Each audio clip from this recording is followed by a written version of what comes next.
purple wheat. So as you can see, everything here is being made with the purple wheat. I'm going to take you on a little bit of a tasting adventure. Like I said, I have to be hungry. We're going to start first with like the everyday plus items. Then I'm going to do some baking, just for some ciabatta to bake off, some other sourdoughs to bake off. Then we go more to the premium range, and then of course we'll finish with more of the sweet range. Please feel free to ask questions as we go along. Also ask these guys. I'm going to do a bit of introduction. Guys, while you're there. We'll do an introduction, will we? Oh, okay. Yeah. Well, I think that's the elite of the Australian milling and baking industry there, from what I can see. Look, thank you all for coming along and supporting this. Certainly want a big thank you out to Dr. Ken and AEGIC and to Pieratos and Morgan. I'm just very excited to be having today. To be able to showcase purple wheat. You don't get in front of them. They say that you eat with your eyes, so I'm looking forward to that. Obviously, do you know much about the purple wheat at all? Have you seen it before? Have you used it before? You haven't, Chris? You buy it already, yeah? I've seen it. Okay, that's fantastic. So we have quite a bit of different, I've used different formats, of course, as you can see here. The first one, of course, the first thing I found is that there's quite a sweet and nutty flavour. It's quite easy to work with as a baker. So that was, normally you work with rye. Who's made rye bread before? Yeah, it's really quite tough and sticky, but I found it's much more corporate. This is a good word for it. And also the flavour is much different to the rye flavour. So what I've done it in different dosages. The two flours that I'm using, of course, we have the stone ground here, and then we have the baker's flour here. So of course the purple colour comes in the brand, so it's putting the stone milk much more purple. That's why we have the white baker's flours here. I've used them in combination, some 50-50. I'll share the recipes with you afterwards, whatever you're interested in. I can show you the whole thing. You can let me know what you would be interested in finding out more about. I also used as well, which I found really handy, is the kibble. So this is the kibble here, and the kibble I've actually used it a few other times. Also the decoration on top, and I've also used it to soak it inside with some water and used inside, and of course the flakes as well. My first thing, of course, was to start whenever we're doing the products, we start with the everyday offering. This is your standard offering. I've only used around 20% of the stone ground inside this one because you see you don't want too much. When you get a hamburger bun or a soft bun, you think they're really light texture, you think they're really easy to eat. I've also used inside here S500. So for those of you who are very familiar with S500, you'll notice I've used a lot in the range. Everything I've used today is locally produced throughout our products. So as you know, we're a Belgian company. We normally import a lot of our products. So it's really hard for me not to use some of our imported products because like authentic, for example, and anyone who knows me knows that authentic is going to be my skin, pretty much. So I've used S500 in the products today. S500, as you can see, is a clean label improver. We produce it in Melbourne. It gives a strength. It's got lots of freshness enzymes inside. These products were baked yesterday, so just to let you know the freshness. This is day 2. We're going to have a taste of them first. We'll start straight away. We'll start first the hamburger crackers.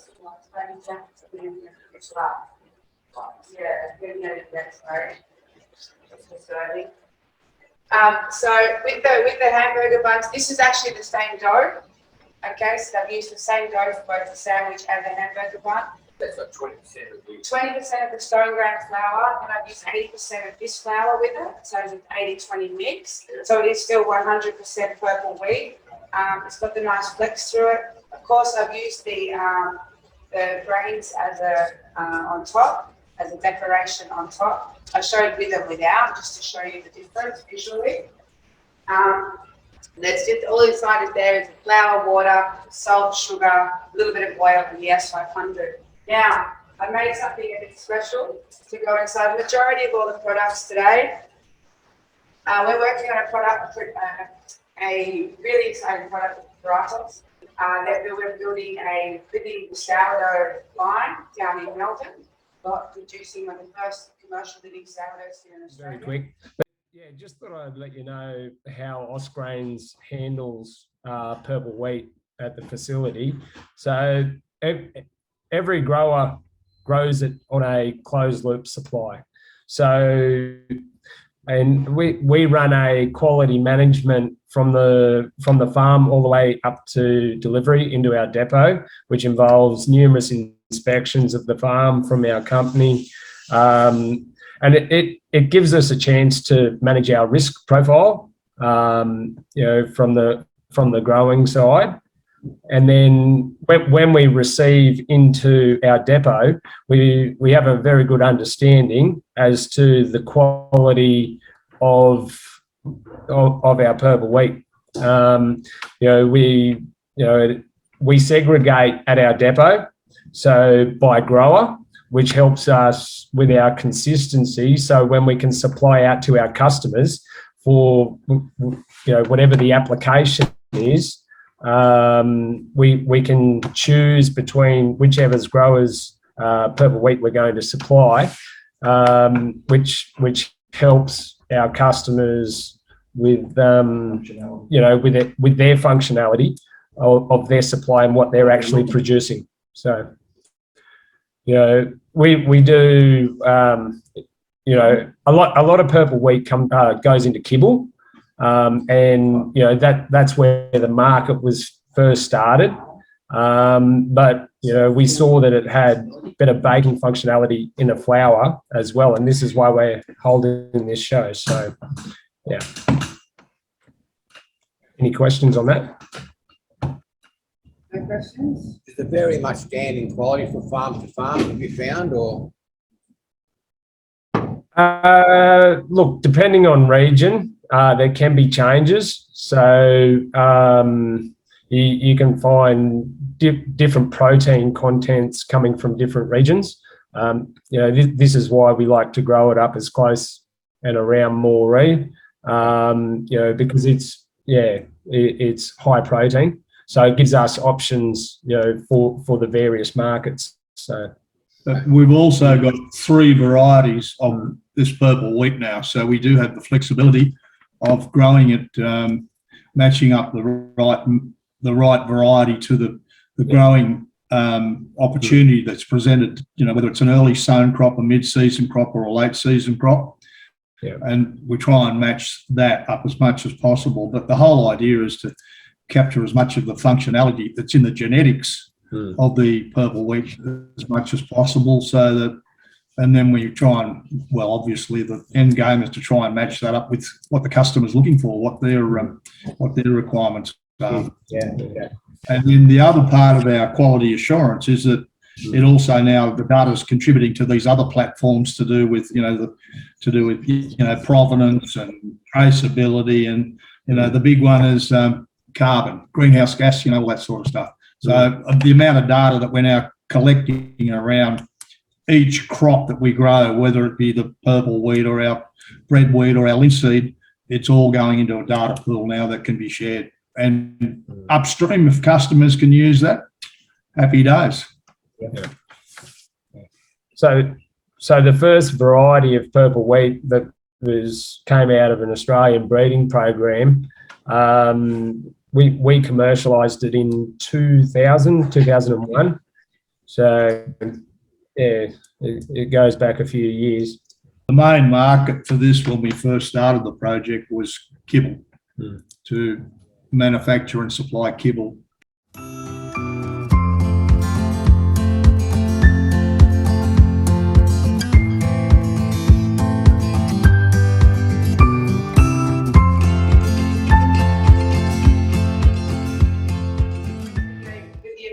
We've talked about. It's a heritage grain. It's from Ethiopia. It's non-GMO, purple coloured with brown. It's a super grain for health and well-being. Of course, the antioxidant, which is the anthocyanin, and it's anthocyanin. Trying to remember that word. Functional food, of course. So you've got all the information. It's supposed to supply you with all this kind of information as well on the actual product. So now what we're going to do is we're going to take the living sourdough. So this one is just the violetta with the flour, no bells or whistles inside. With a long fermentation, so I left it overnight in shape. Mixed the dough yesterday, shaped it there, brought it over here and baked this morning. So it's around a 12 to 13 hour fermentation. Added 30%. So all the other ones you're tasting are 5 or 10. This is where I've gone maximum with the living sourdough. But like I said, it's not. No one else has seen this yet, so should I taste? Make sure it's all right now. What's the hydration? The hydration is a really good question. So if I'm going 30% of the sourdough, about 15% is liquid, is water, basically. So I already add on top of that around 60 to 70% hydration on top. So I'm up around 80, 85. Which is why we came up with these products, by the way, is in France there's legislation, I'm sure you might know about it, that you have to, in order to make traditional French baguettes, you need to normally be French, but you need to use the sourdough. You need to use the sourdough. You also need to have a minimum amount of yeast, so they have a yeast legislation of how much to use. They also have to use a slight amount of improver, and they need to follow that tradition, otherwise they can't call it a traditional French baguette. I follow that same legislation. So for us, we came up with a product Alcina. So bakers don't have to refresh and look after their sourdough all the time. They have one that's ready to use that passes the French legislation. So also covers us, maybe one day if legislation does come here, that we have this ready to use solution that will still cover actually out there.